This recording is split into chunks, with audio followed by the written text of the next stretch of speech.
gifise ibibazo bibiri. Icambere kijanye n'iterambere. Ikibazo c'igitoro kiriko kirareza imyaka 5 n'irenga. Ubu naho hiyongeyeko ikibazo c'umuyagankuba umucikagurika. Mbega hamwe vyobandanya ukubiri uno musi, ihangiro rya leta igihugu kicoba cifashe mwaka w'2040 giteye imbere mwaka w'2060 rizokunda. Ikibazo gira kabiri kijanye na politike. Muri CNDD-FDD mwarihaye intumbero yo kutihanganira umuntu akoze amakosa. Mbere na bamwe mu bakora amakosa barahanwa bagakugwa mu mabanga. Ariko kandi budakeye na kabiri harimwo abaca bagenwa mu yandi mabanga.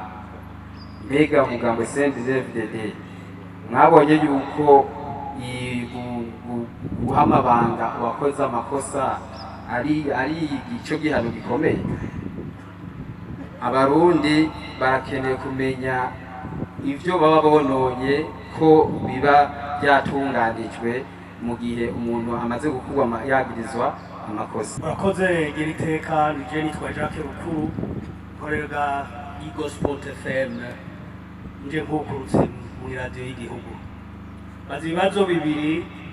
Icambere kijanye n'akanovera k'inyigisho zitangwa mu mashuri. Kubera abana babaye benshi, je narigishije twigisha nka 40 mu ishuri. Ubwo usanga umwarimu ariko arigisha 170 abana. Ntibishoboka ko umwigisha ashobora gukwirikirana umwana umwe wese, encadrement individualisé. Umugambi mufise kugira ngo amashuri agwizwe, haboneke n'abarimu bafise ubumenyi bwinshi n'uwahe. Ikibazo kigira kabiri ni ikibazo cerekeye ubutunzi. Mu mezi make amaze kubona yuko ubushikiranganji n'inzego zimwe za leta zidafise ubushobozi nk'amashirahamwe yo ngaha nka Grow Green Burundi na Fondation. Grow Green Burundi urazi n'abadimisha amavoka, Ministère de l'Agriculture ntavyishoboye, BPA ziri mu gihugu cose ntavyo zikora. Uriko uraraba ingena mushobora gushora ifu y'imyumbati muri Etats-Unis bigakunda akavamwo amadolari, urashanga muri Ministère ya Commerce ubwo bumenyi, ubwo bushobozi n'ubushaka batabifise.